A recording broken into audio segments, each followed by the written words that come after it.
Hey guys, SSF here with more TV Tropes reading. Only this time, it's going to be Sonic F's page, because, well, hell if I know. I'm just making sure this page actually has, yep, it does have stuff, okay. Not a very big amount of stuff, but, you know. But anyway, Sonic F. Let's go ahead and get this page done, and hopefully, you know, yeah.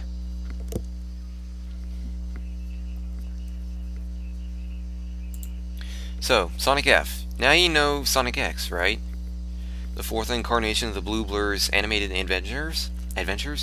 We'll take that series, strip away the audio track, rewrite the story, and re-edit practically everything, and you get the first abridged series, gag dub, completely edited series of the whole Sonic the Hedgehog franchise. You see, Sonic F adapts, reworks, and mocks what was once a cut-and-paste translation of the second anime version of Sonic, which was originally intended to be more faithful to the games before the whole westernization process. It is worth noting that there were several attempts at creating a bridge series for the anime OVA as well as Sonic X, but those eventually became orphan series.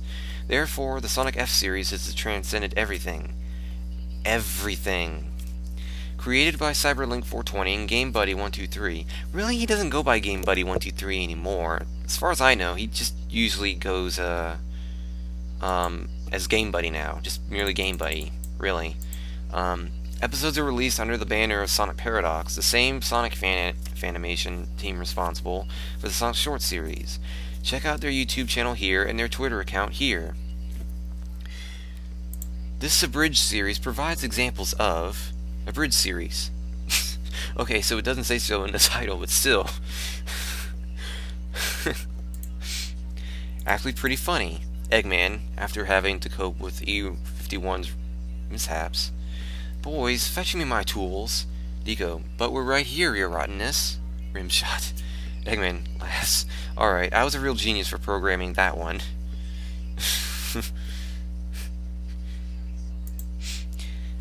Aesop Amnesia. After getting brushed off once again in episode 5, Amy complains to Sonic that she'll one day find someone nice and reliable who doesn't treat me like garbage. But of course Sonic knows that will never happen.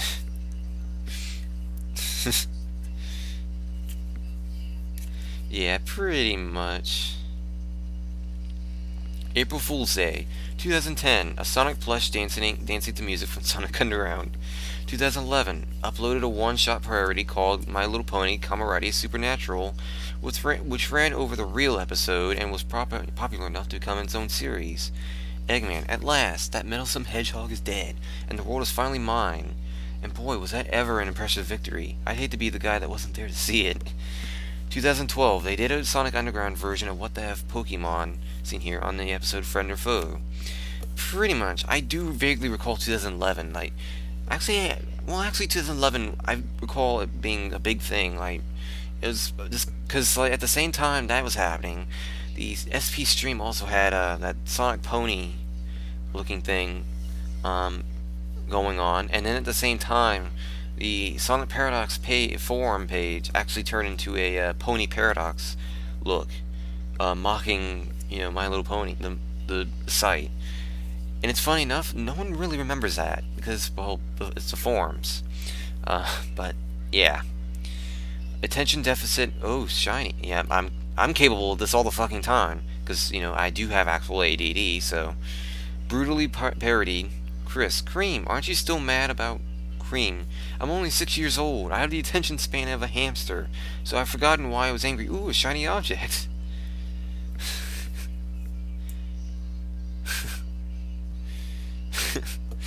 Better than a bare bulb. Getting there. Brick joke. In episode 6, Chris falls down and apparently breaks the stairs.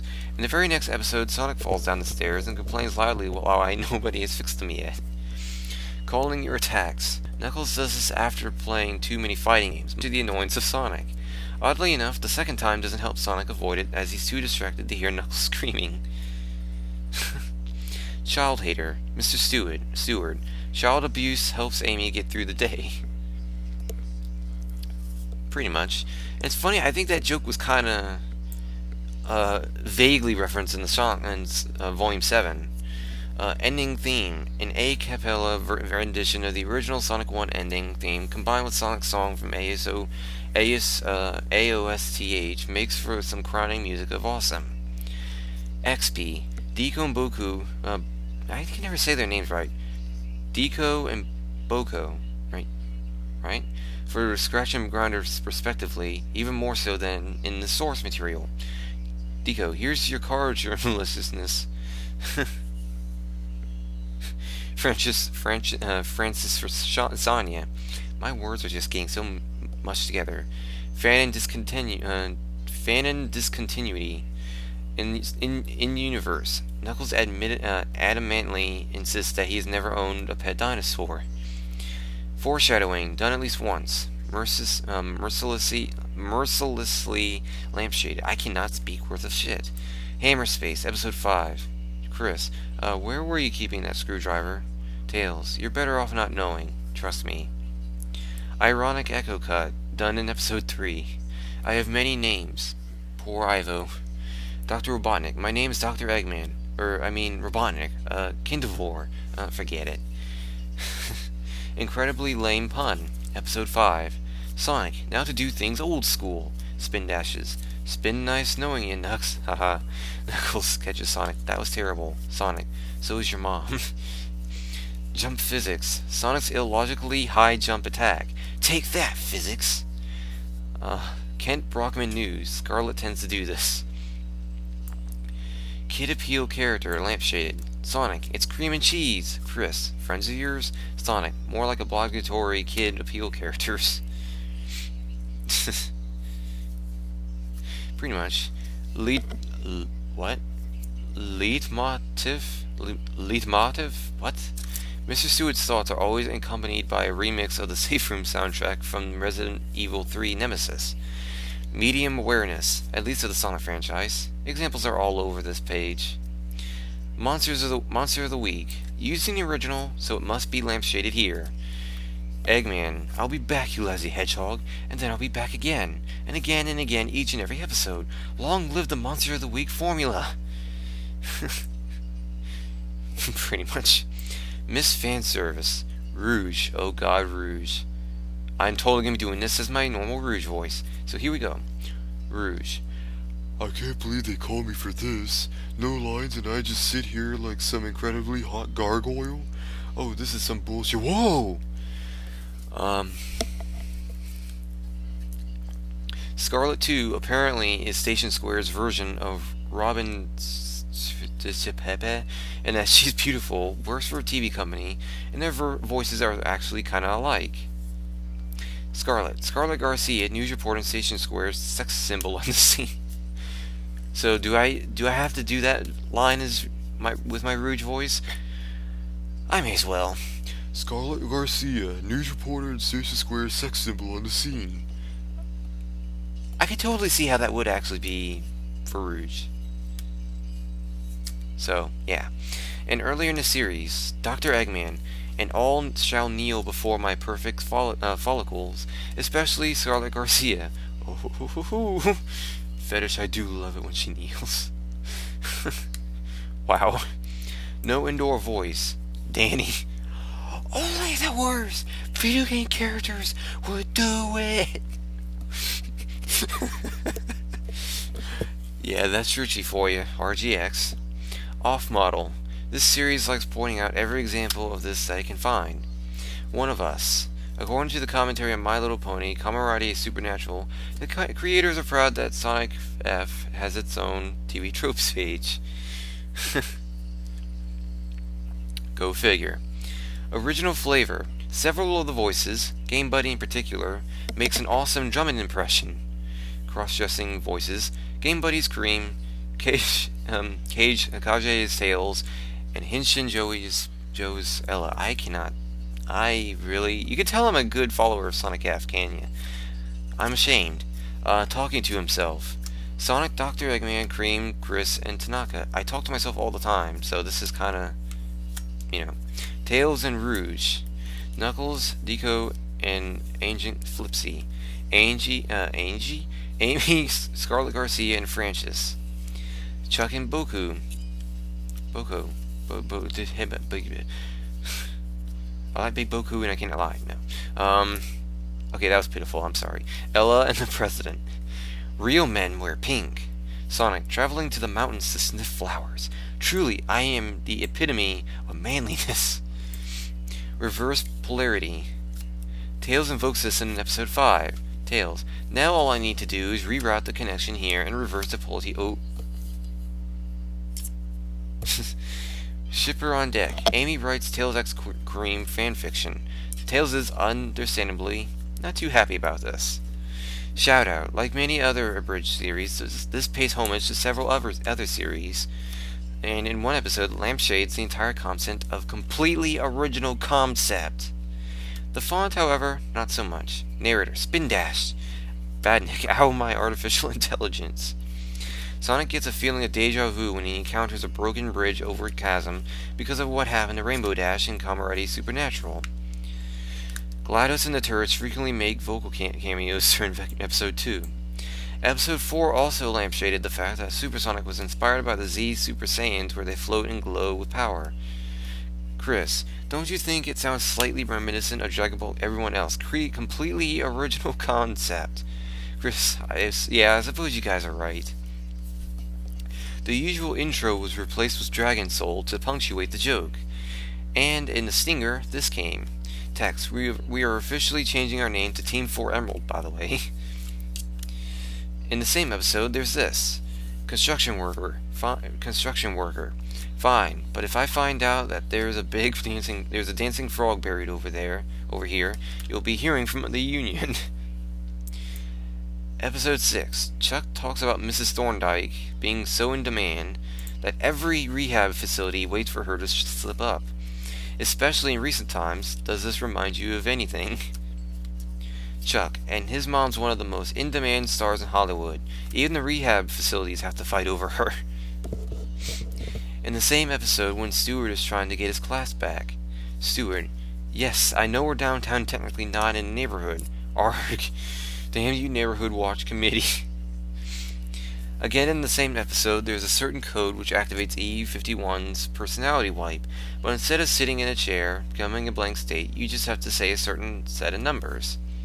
Eggman, I'm just resetting your personality and effectively removing everything that makes you an individual. E51. Well, since you put it like that, what? Eggman, E51, access default emotional settings, override code 1965057. Shown their work, it's pretty clear that the creators know a lot about Sonic. Sound effect bleep. Curse words tend to have sound effects from the games thrown over them. And it's funny, Sonic World kind of had that same thing. It's kind of that way, but not so severe as, not as much as Sonic F. Stalker with a crush. Eggman towards Scarlet, the news reporter lady, apparently. She mentions getting calls from him and being sick of it on air and off on TV. Super drowning skills. Lampshaded. Well, he does sink like a rock in Aquarium Park. Sonic. Oh, that's just great. I can run at supersonic speeds, but I can't even get out of a kid's swimming pool. What the hell has Sonic Team been smoking all these years? Also lampshaded in episode 5, even when he wasn't in any danger of drowning. Sonic. Oh god, no, not the water. I can hear the countdown music already. This is for emphasis, bitch. Sonic, and that was my butt, bitch. This means war. Sonic accepts Knuckles' challenge after Robotnik's TV blows up in his face. Sonic, I hope you realize this means war. What could have been? The first episode went through 6 different revisions over the course of 5 years, the 6th being the one currently available. Originally, Game Buddy played almost every single character, while Cyberlink only played Chuck and Amy. Deco and Boko, I cannot say those fucking names, were originally going to have voices based on a Dalek and a Cyberman. Huh. Go figure. Who? No. But yeah, now the YMMV thing. Cargo ship. Stewart and the painting in Chris's house. Crosses the line twice. The spoof the spoof thing Sonic discovers in the first episode. Apparently, doing dangerous stuff for someone you like is cool as long as nobody pressures you into doing it. Fridge of Brilliance. In episode 7, Ella proclaims that the dining room smells like an anime convention. Guess where this episode was first premiered? Pretty much. As a matter of fact, I think it was either Youmacon or it was that other one. Shit. What was it called at all? What was it called again?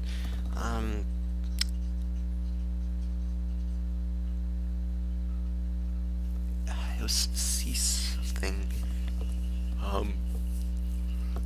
Yeah, I know what the other one was because they all got together for that one. All of them, like united for that. I can't remember what the fuck it was.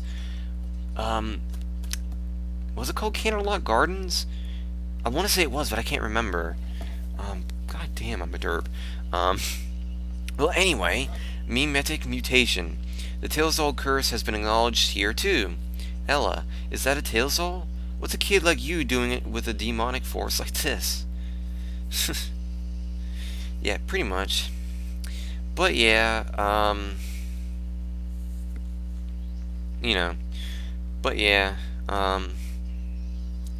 that's pretty much it. That's the TV Tropes page for Sonic F. What can I say? What can I say? I'm just looking to see what's here. Out of curiosity. The Sonic Show has a TV. I forgot the Sonic Show has a TV Tropes page. That's right. I should probably check that out. Web animation. Okay, so let me check this out. I don't know if I'm gonna read it. I'm actually. I didn't realize I was listed on there. I should read this. I should actually read this. Huh.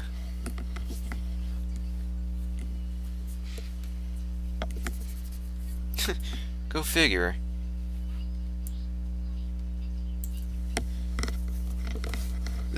That's rather fitting. Huh. I should probably read this more often. Yeah, as a matter of fact, I'm going to do that in the next one. Next video. So, with that in mind, I will see you guys in the next video. But for now, this is SSF signing out. Sayonara, guys.